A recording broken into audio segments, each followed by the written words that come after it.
my friends. We have all awakened in God's shelter. Now we've come to praise His name. Good morning. Good morning. Good morning. Good morning.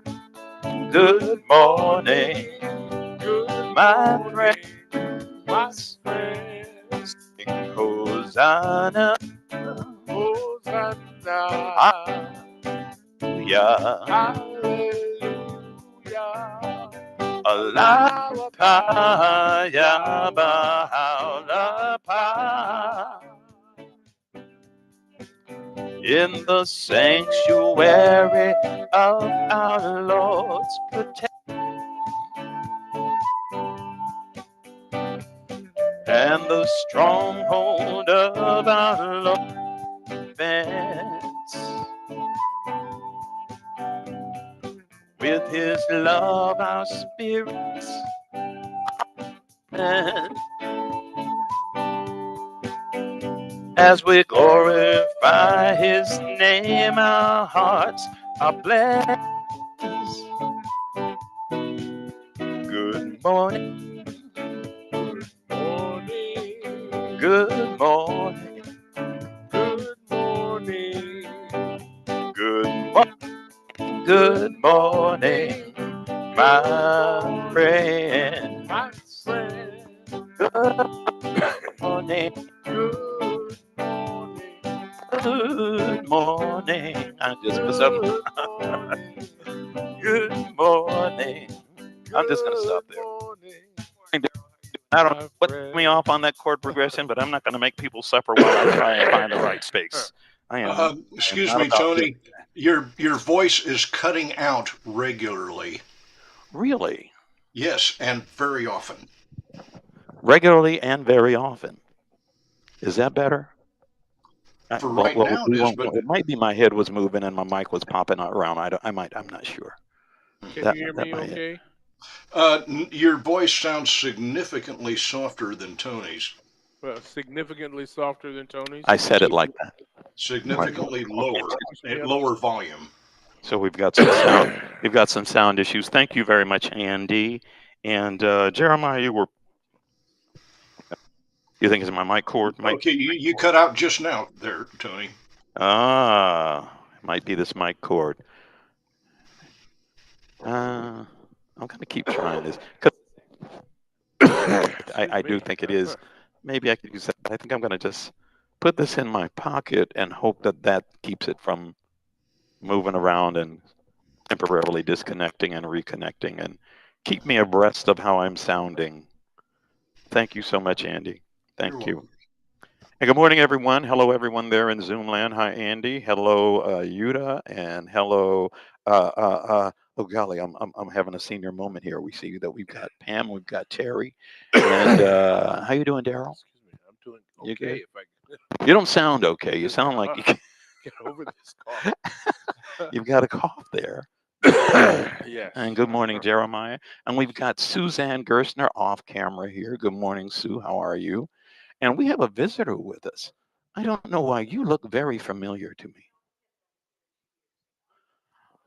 My memory doesn't go back that far. So, and what's your name? Oh, well, we are so glad you're here. Thank you for coming. Thank you. Say your name again. Lori. Laurie Sullivan. Laurie Sullivan. Well, I know you. I know you looked familiar, and I do remember seeing you. But here's the thing. Sometimes I remember seeing people that I've never seen before, and that's not a good thing. So I have to verify. I have to verify.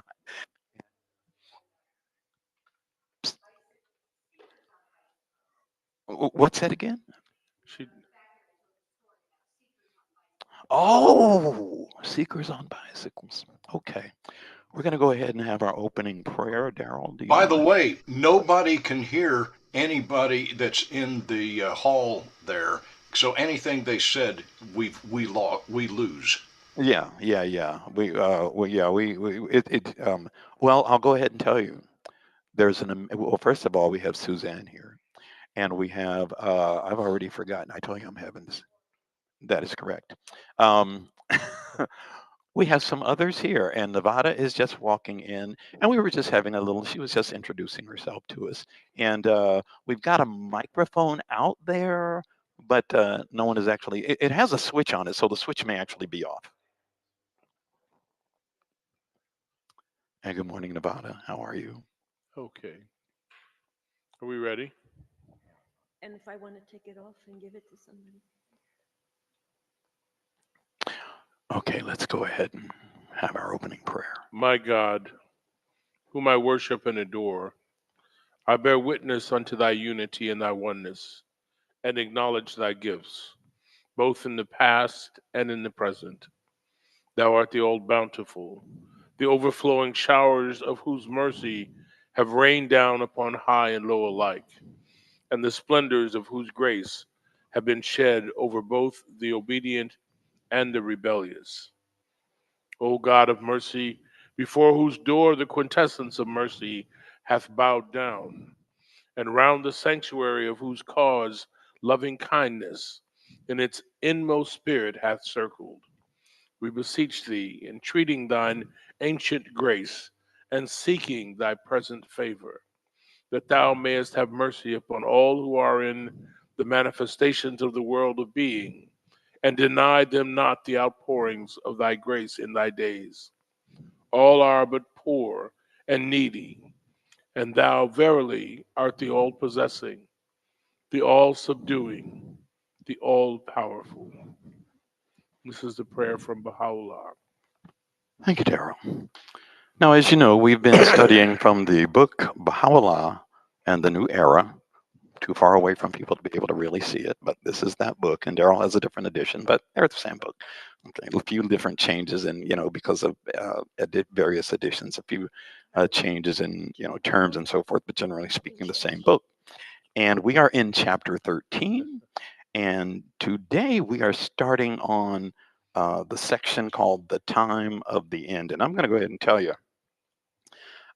if you, I think sometimes in reading some of these things, it's almost an advantage to be someone who has never read any kind of prophecy, particularly biblical or Quranic prophecy, uh, because admittedly, if you have grown up in a specific faith tradition where they talk about the end times, the last days, and so forth, we're going to be dealing with some definitions today that will probably challenge whatever may be your preconceived notions about what a lot of these terms mean. And so we're going to ask you to open your hearts, open your minds, and just hear what is particularly what Baha'u'llah says about the time of the end. You know what? Before we start that, I'm going to let you read that, Daryl, but I want to start with the section that we finished with last week. I'm going to read that, and then I'm going to let you go ahead. Know that the return of Christ for a second time doth not mean what the people believe, but rather signifieth the one promised to come after him. He shall come with the kingdom of God and his power, which hath surrounded the world. This dominion is in the world of hearts and spirits, and not in that of matter. For the material world is not comparable to a single wing of a fly in the sight of the Lord. Were thou of those who know. Verily, Christ came with his kingdom from the beginning, which hath no beginning, and will come with his kingdom to the eternity of eternities, inasmuch as in this sense, Christ, and that's in quotes, Christ is an expression of the divine reality, the simple essence and heavenly entity, which hath no beginning nor ending. It hath appearance, arising, manifestation, and setting in each of the cycles. So this is something that happens repetitively. It's not just a one-time thing. And with that, Daryl, please begin. The time of the end. Christ and his apostles mentioned many signs which would distinguish the times of the return of the Son of Man in the glory of the Father. Christ said, "And when ye shall see Jerusalem compassed with armies, then know that the desolation thereof is nigh. For these be the days of vengeance, that all things which are written may be fulfilled. For there shall be great distress in the land, and wrath upon this people, and they shall fall by the edge of the sword, and shall be led away captive into all nations, and Jerusalem shall be trodden down of the Gentiles, until the times of the Gentiles shall be fulfilled." And that's from Luke in the Bible. Hmm. Again, he said, "Take heed that no man deceive you, for many shall come in my name, saying that I am Christ, and shall deceive many. And ye shall hear of wars and rumors of wars. See that ye be not troubled, for all these things must come to pass, but the end is not yet.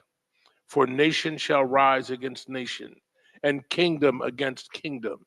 And there shall be famines and pestilences and earthquakes, and in diverse places. All these are the beginning of sorrows. Then shall they deliver you up to be afflicted, and shall kill you. And ye shall be hated of all nations for my name's sake. And then shall many be offended, and shall betray one another, and shall hate one another. And many false prophets shall rise, and shall deceive many. And because iniquity shall abound, the love of many shall wax cold. Hmm. But he that shall endure unto the end, the same shall be saved. And this gospel of the kingdom shall be preached in all the world for a witness unto all nations, and then shall the end come." That's from Matthew in the Hmm. Bible. In these two passages, Christ foretold in plain terms, without veil or covering, the things that must come to pass before the coming of the Son of Man. During the centuries that have elapsed since Christ spoke, every one of these signs has been fulfilled. In the last part of each passage, the mentions an event. In the last part of each passage, he mentions an event that shall mark the time of the coming. In one case, the ending of the Jewish exile and the restoration of Jerusalem, and in another, the preaching of the gospel in all the world. It is startling to find that both of these signs It is startling to find that both of these signs are being literally fulfilled in our own times. If these parts of the prophecy are as true as the rest, it follows that we must be living now in the time of the end, of which Christ spoke. Hmm. Muhammad also mentions certain signs which shall persist until the day of resurrection.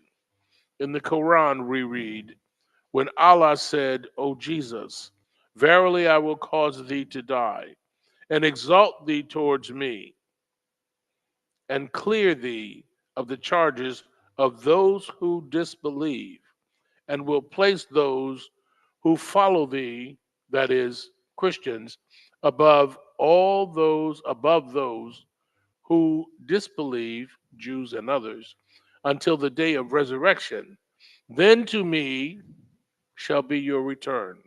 So I will decide between you concerning that in which your, I'm sorry, I can barely see here. Let me go back. Hmm. Christians above those who disbelieve, Jews and others, until the day of resurrection. Then to me shall be your return. So I will decide between you concerning that in which you differed. I don't know about you, Daryl, but I'm, not because I can't see it. I see it I very can't, I clearly, can't see but I still struggle. it. I still struggle with. I mean, again, it points out that much of what was prophesied in Matthew and what was the other one in Luke, Yeah, indeed has come to that's what pass. passed. Yeah, um, and yet, I mean, in very literal terms, have come to pass. And yet, we're told that not everything is to be taken Literally, literally. right, Yeah, and I think that speaks to the importance of number one, thinking, and number two, investigating with an open mind. I mean, there is a song, I won't have it today, but there's a song that takes a line from Baha'u'llah that says, "Verily He, the true one, is come. Blessed are they who judge with fairness." And if you're going to be fair in interpreting, a lot of these writings, you have to face the fact that sometimes you have to take it literally, as we can see. Sometimes you have to be thinking and right. understand that that's not to be taken literally. And we're going to get to some things later on as you continue to read that shows that there are certain things that you should not take literally, and yet down through the centuries, they have often been taught with a literal interpretation. I'm shutting up. Okay. The hand of God, say the Jews. Excuse me. The hand of God, say the Jews, is chained up. Their own hand shall be chained up. And for that which they have said, they shall be cursed. Nay, outstretched are both hands. At his own pleasure doth he bestow gifts. Nay, outstretched are both his hands. At his own pleasure doth he bestow gifts. That which hath been sent down to thee from thy Lord will surely increase the rebellion and unbelief of many of them. And we shall have put enmity and hatred between them that shall last until the day of resurrection. Oft as they kindle a beacon of fire, for the war shall God quench it. This is from Surah 69. And of those who say, we are Christians, have we accepted the covenant? But they too have forgotten a part of what they were taught. Mhm. Wherefore we have stirred up enmity and hatred among them, that shall last till the day of resurrection. And in the end will God tell them of their doings. These words also have been literally fulfilled in the subject in the subjection of the Jews to Christian and Muslim peoples, and in the sectarianism and strife which have divided both Jews and Christians among themselves during all the centuries since Muhammad spoke. Only since the commencement of the Baha'i era, the day of resurrection, have signs of the approaching end of these conditions made their appearance. Read that last sentence again, please. Only since the commencement of the Baha'i era, And in parentheses, the day of resurrection, hmm, have signs of the approaching end of these conditions made their appearance. so based on what we're reading here, and based on those signs that they point out have indeed appeared, we are living in, The end times. yes, and the day of resurrection. Only since the commencement of the Baha'i era have signs of the approaching end of these conditions made their appearance. And once again, with Baha'i era, after those two words, Baha'i era, in parentheses, is printed the day of resurrection. Okay. challenging, to say the Challenging. least. Can I say something? Sure. Please. The, Is your mic on? is it on? Yeah. Okay. Um, so there's a lot of threats there, people who aren't believers and people who are believers, and these ones will be, and these ones won't be, and, the time of Baha'u'llah is the time of the oneness of humanity, Hmm. Right. and it's the time of forgiveness, and it's not the time of great threat. I think because we are now mature and we don't need the threat to follow the straight path. We can do it because it's right, Hmm. Hmm. because of love. And we will get there. We're not there yet, but I do believe that's the direction. It's much more mercy and not so much threat. Thank Of you, Sue. course. And if you recall, just a couple of weeks ago, we actually read about it was coming from the section on the Day of Judgment. And the last couple of sentences there, this is from on page in this particular edition, 243. Uh, it says, "The meeting with God through His manifestation is for those who desire to meet Him, the gateway to the paradise of knowing and loving Him, and living in love with all His creatures. Those, on the other hand, who prefer their own way to God's way, as revealed by the manifestation, thereby consign themselves to the hell, but it's not that mythical fiery pit, to the hell of selfishness, error, and enmity." So, a lot of what we're going through is self inflicted. But it can change in a moment. Yes, The last moment, Yes. how often hath the sinner, when breathing is left, taken his flight to the concourse on high? yes, So yes, it can change. yes. Forgiveness, mercy, and when people realize the error of their ways, I they need you can to be always forgiven. remind me of that, Sue. They just need to have humility and not the ego. It's the Right. ego that Now this next section, how we doing on time? We're doing okay. Doing okay? Yeah. Can you read? Sure. This next section, signs in heaven and earth. Signs in heaven and earth.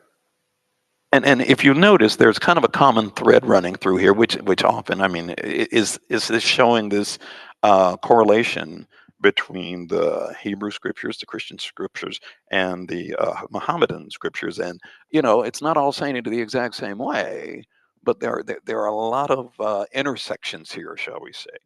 But in this section, signs in heaven and earth, in the Hebrew, Christian, Mohammedan, and many other scriptures, there is a remarkable similarity in the description of the signs which are to accompany the coming of the promised one.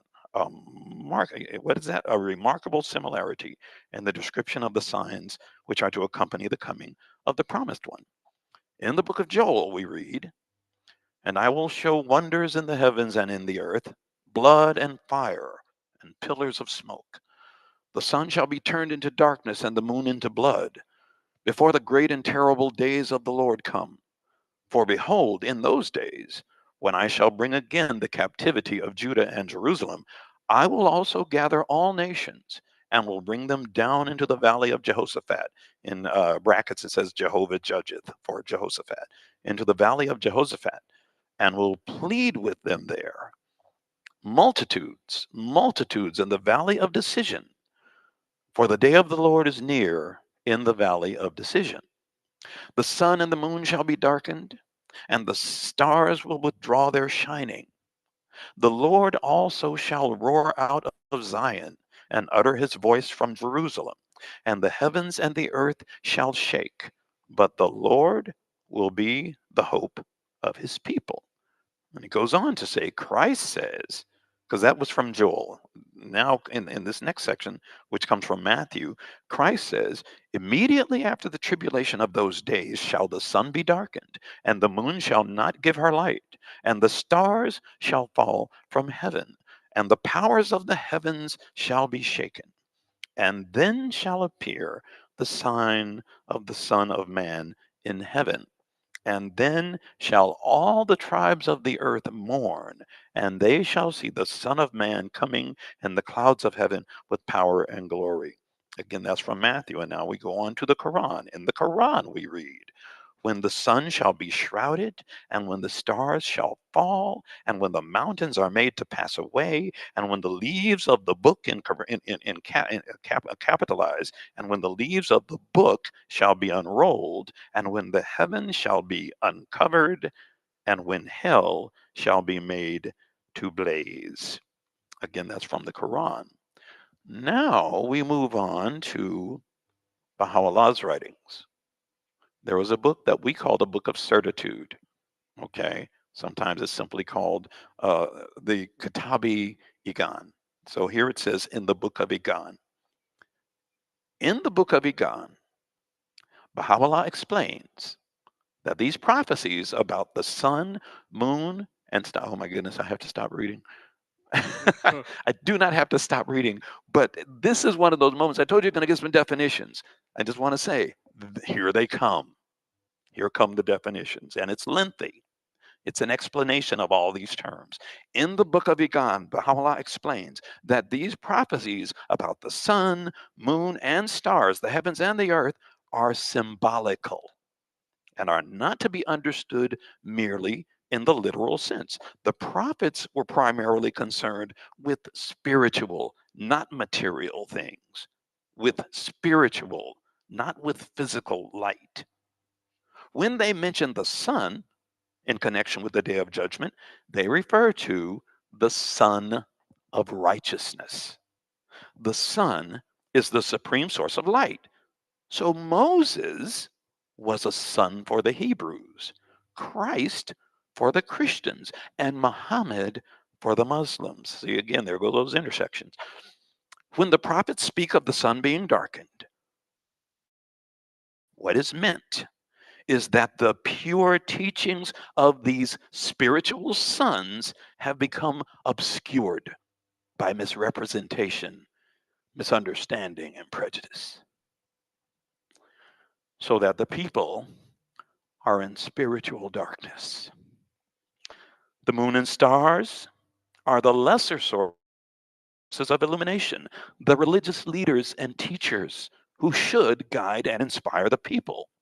When it is said that the moon shall not give her light or shall be turned into blood, and the stars shall shine from heaven, it is indicated that the leaders of the churches shall become debased, engaging in strife and contention, and the priests shall become worldly minded, concerned about earthly instead of heavenly things.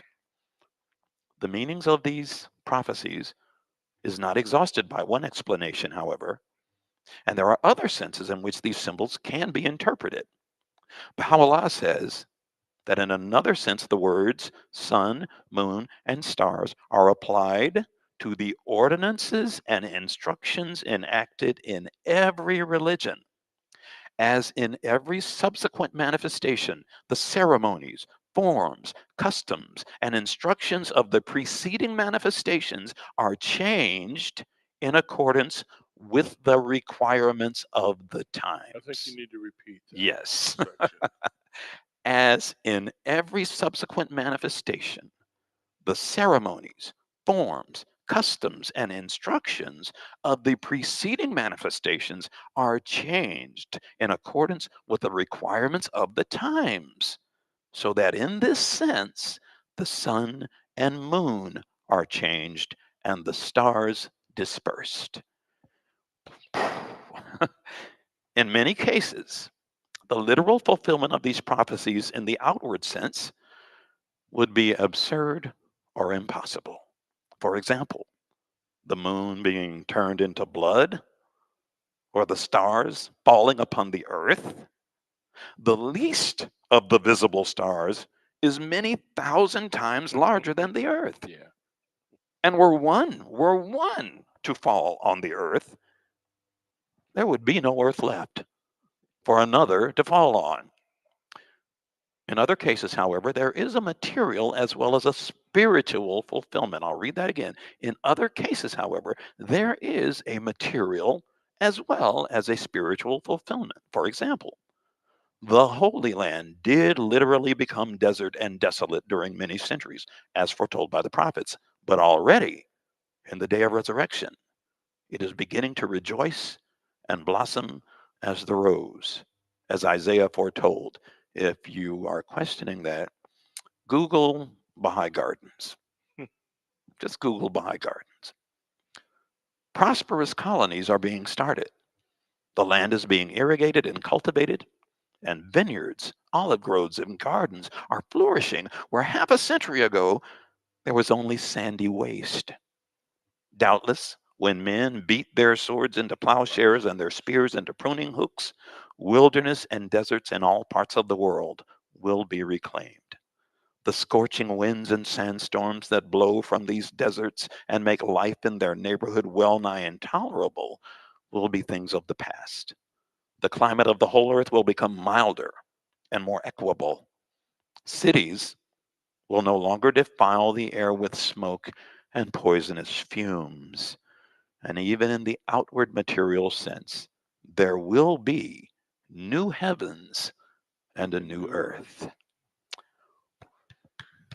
I don't know if I can do a song right now, man. I mean, this Sure you gets to can. me. This gets to me because we see it happening. That's true. When you look at it from the perspective that Baha'u'llah has shared, you see it happening. And for anyone who, well, no, I'm getting ready to go off And on a these are tangent. the times, Yes, for these sure. are the times. These are the times. I know we recently did this song, Choice Wine, but I think given the things we've read, it might be appropriate to do it again. How's that sound to you? Good. Sounds okay. Yes. Not too much trouble.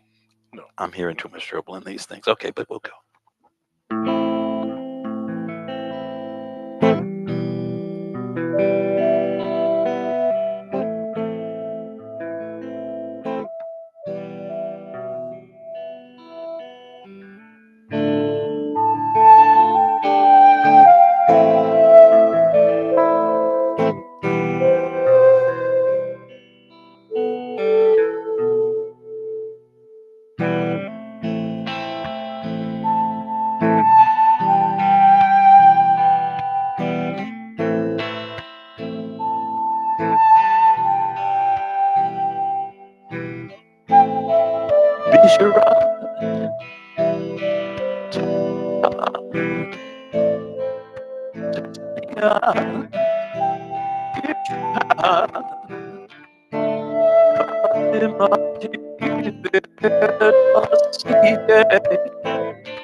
Kalimati Firdausi, glad tidings, ornaments, effulgences and splendors,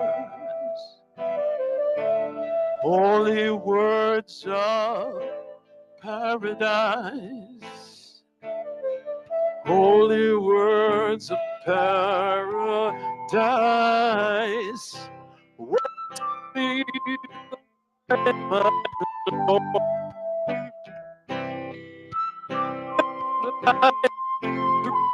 Lord,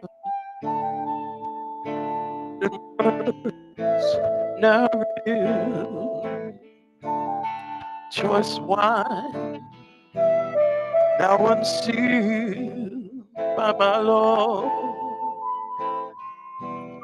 now unsealed by my Lord, now unsealed by my Lord, now unsealed by my Lord.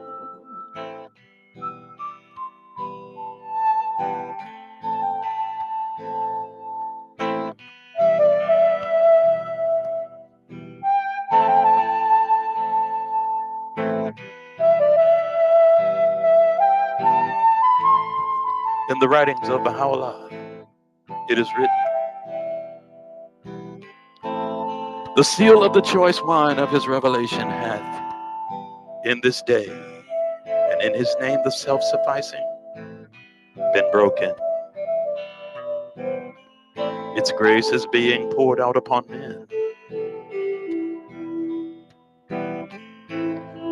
Fill thy cup and drink in his name, the most holy,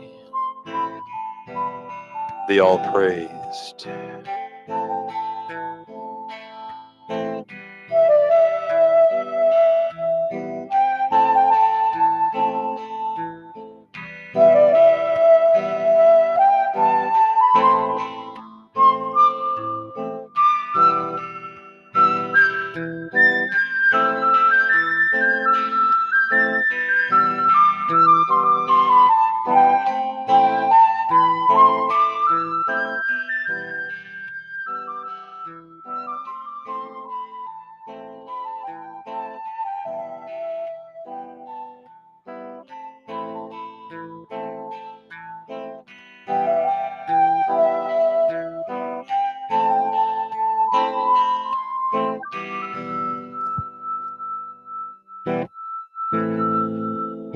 Bisharat, Tarazat, Tazalia, Ishrika, Kalimati, Firdosie, Kalimati, Firdosie, words revealed by my Lord, word of God through my Lord, hidden words now revealed, choice wine now unsealed by my Lord, now unsealed by my Lord, now unsealed by my Lord, now unsealed by my Lord, now unsealed by my Lord.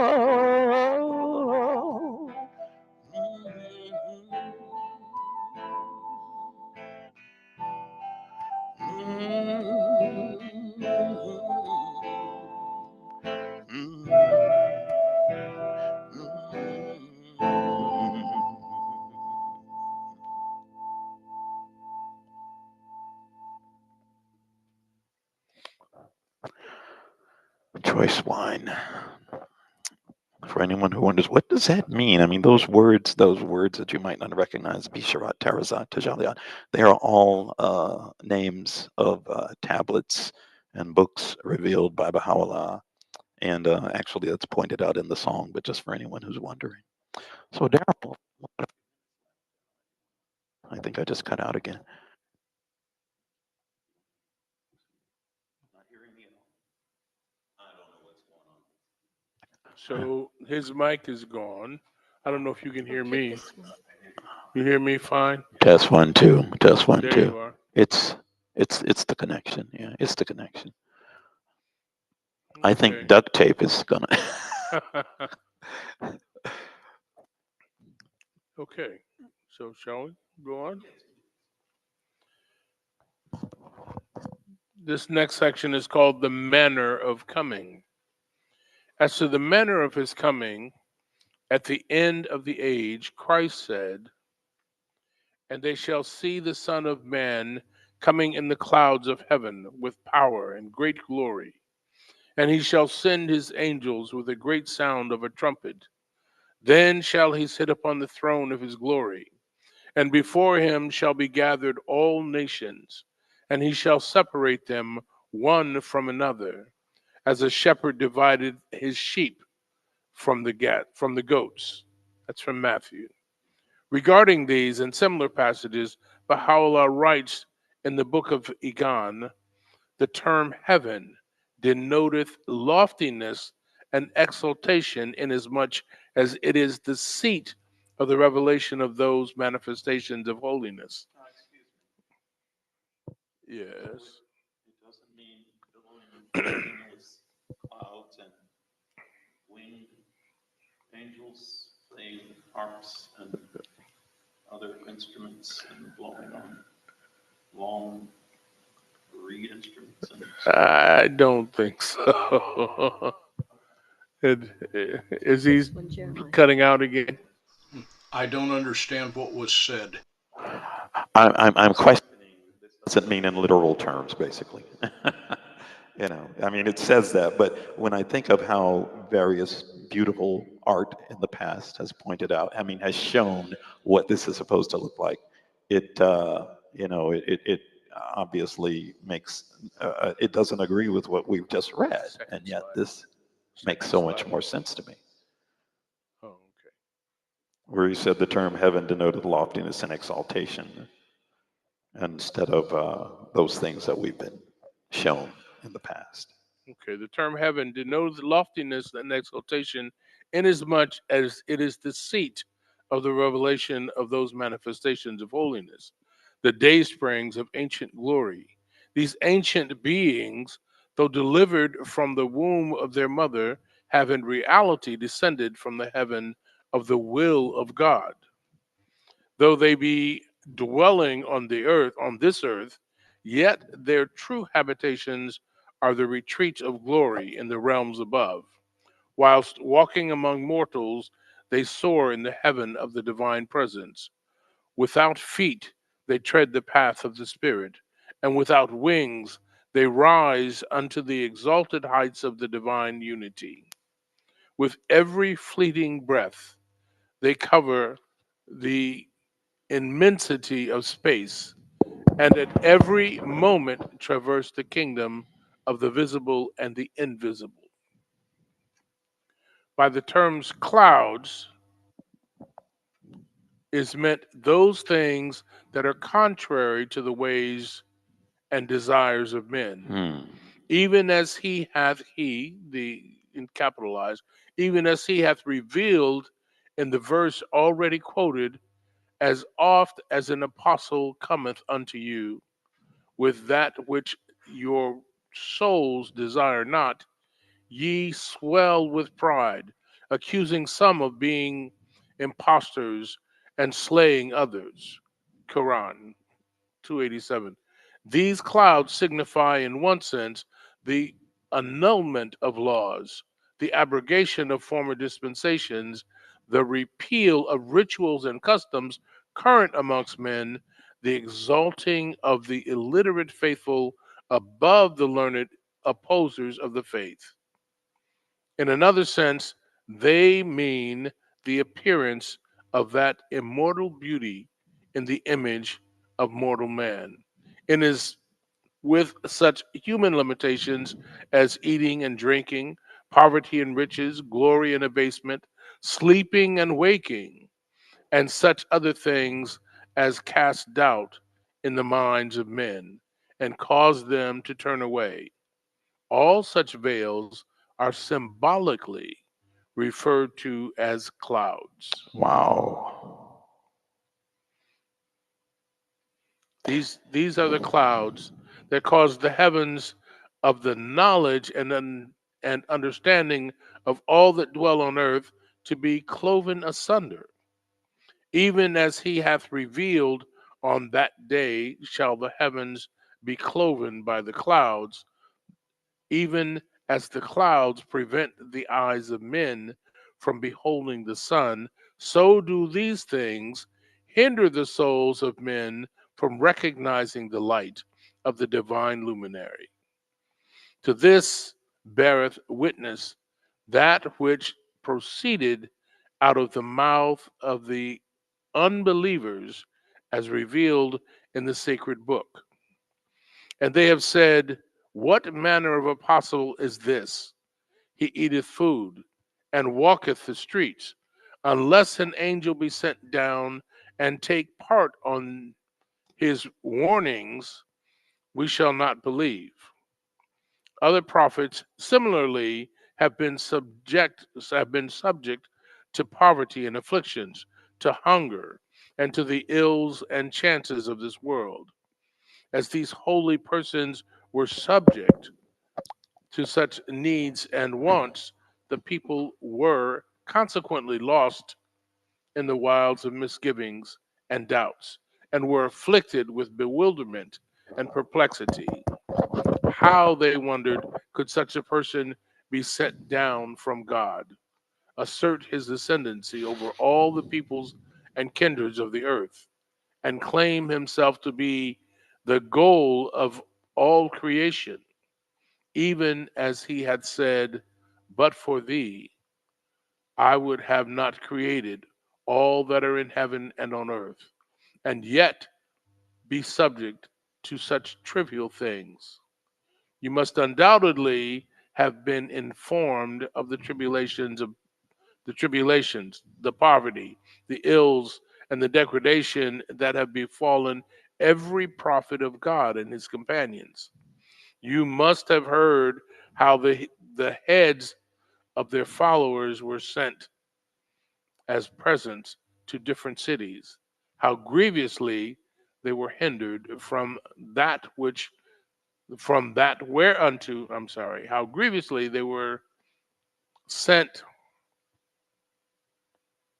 Want me to continue? Yes. You must have heard how the heads of their followers were sent as Thank you. presents unto different cities. The heads of their followers sent as presents unto different cities. How grievously they were hindered from that whereunto they were commanded. Each and every one of them fell a prey to the hands of the enemies of his cause, and had to suffer whatsoever they decreed. This next paragraph is very brief. It's the last one we're going to read today. The All Glorious hath decreed these very things that are contrary to the desires of wicked men, to be the touchstone and standard whereby he proveth his servants, that the just may be known from the wicked, and the faithful distinguished from the infidel. So, all these things that none of us would wish upon ourselves. Yes, yes. The All Glorious hath decreed these very things that are contrary to the desires of wicked men, to be the touchstone and standard whereby he proveth his servants, that the just may be known from the wicked, and the faithful distinguished from the infidel. Now, we're going to continue this next week. Most of what you just heard for the last, I don't know, maybe 5, 10 minutes or so, is straight from one of the books revealed by Baha'u'llah. Again, the Book of Igan. I encourage everyone to read that book if you want to disperse some of those clouds and veils that make it difficult to understand some of the prophecies from previous dispensations, previous manifestations of God. It brings so much clarity. It brings so much clarity when we can understand these things from a spiritual standpoint rather than a literal or physical standpoint. It just starts to make more sense. It's not necessarily pleasant all the time, but we do get a good deal of comfort, I would say. I don't know another word. Not that these things are going to come to pass, although it kind of gives you a bigger picture. Unless you see that a lot of these things, though they are unpleasant, are necessary and are indicating a change in the maturation, the spiritual maturation of mankind. So we're going to continue this next week. And Forgive me for going overtime this week. I hey, wasn't paying that much attention I to the noticed that, but devotion, you and know what? I said I should do what you do and so just much for just coming back and just jumping in the middle. yes, but no, no, no. It's good to have you back. At this time, anyone who would like to reveal a prayer, to share a prayer or song, this is that time. Admittedly, we are really pressed for time right now. So anything that anyone would like to share, unfortunately, you're going to have to keep it brief. Andy, it's so good to see you back. Do you have something to share with us today? Yes, and I will make it brief as well. Please.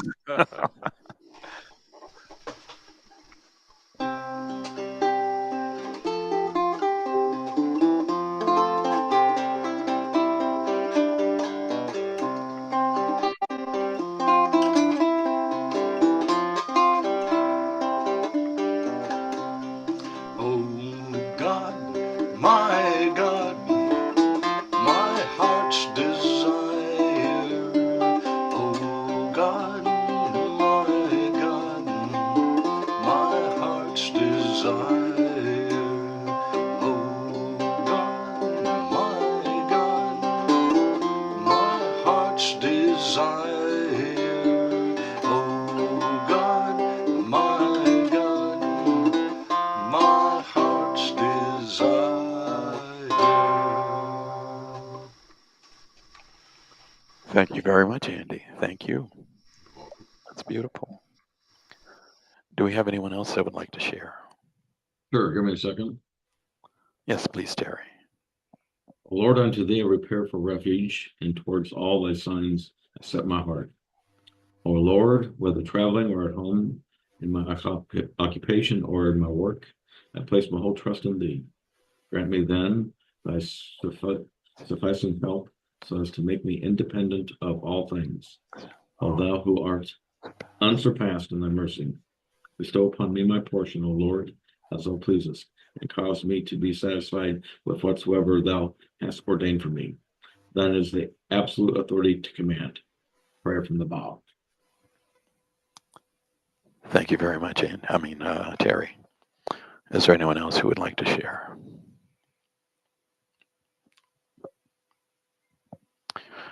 Well, then, at this time, we always like to remind everyone, and we'll do it briefly this time, that this is a shared effort, people from different communities coming together and doing simply what we as Baha'is are told to do, and that is share and teach the faith. And we don't have any special spiritual authority or anything. We're just doing, other than following the teachings of Baha'u'llah and accepting that Baha'u'llah is the manifestation of God for this day. It does not invalidate previous manifestations. It does. In fact, I always have to, occasionally tell people when they question, so does that mean you don't believe in Jesus? No, I do believe in Jesus. I also believe in the teachings of Muhammad and the teachings of the Buddha. I believe in Baha'u'llah because I believe in Jesus. It is not instead of, it is because of. Um, And so, but again, we all are just sharing and trying to teach about the Baha'i faith to others. And if anyone is interested in getting more information about the faith, there are lots of ways that you can do it, but ways that we like to always recommend. And I hope I have my chart here. And I do not have my chart here. Daryl? I can tell you that there are Oh, I some do have the definitive chart. websites that you can go to. Yeah, You can go to here we are. www.baha'i.us, www.baha'i.org, www.baha'iteachings.org. And if you happen to be in the Tampa Bay area or Clearwater, you can always go to the Clearwater Baha'i website at www.clearwaterbaha'is.org. And if you happen to be in Clearwater, why not just stop by the Clearwater Center sometime? Sure. Yeah, we do this from the Clearwater Center. We do this program every Sunday. Most every Sunday. There are occasions that we're not able to, but most every Sunday. And we usually start at 10. So if you'd like to come and just be a part of it, feel free to do so. And all that being said, Daryl, I do want to say it's good to have you here, but it is so good that you're back. I have to say that normally at this time I would be asking people to share the love, but what I'd like to say is that I have recently gone through some difficulties as a result of Hurricane Helene and that kind of thing, and have always said before we close the program that we should share the love. And I want to tell you that this community has seen me and my family through some very difficult times recently, with Hurricane Helene taking my residence and my brother recently passing. And this community has come out and shared their love and support and kindness in ways that I never, ever, ever expected and never think that I could ever repay to you all.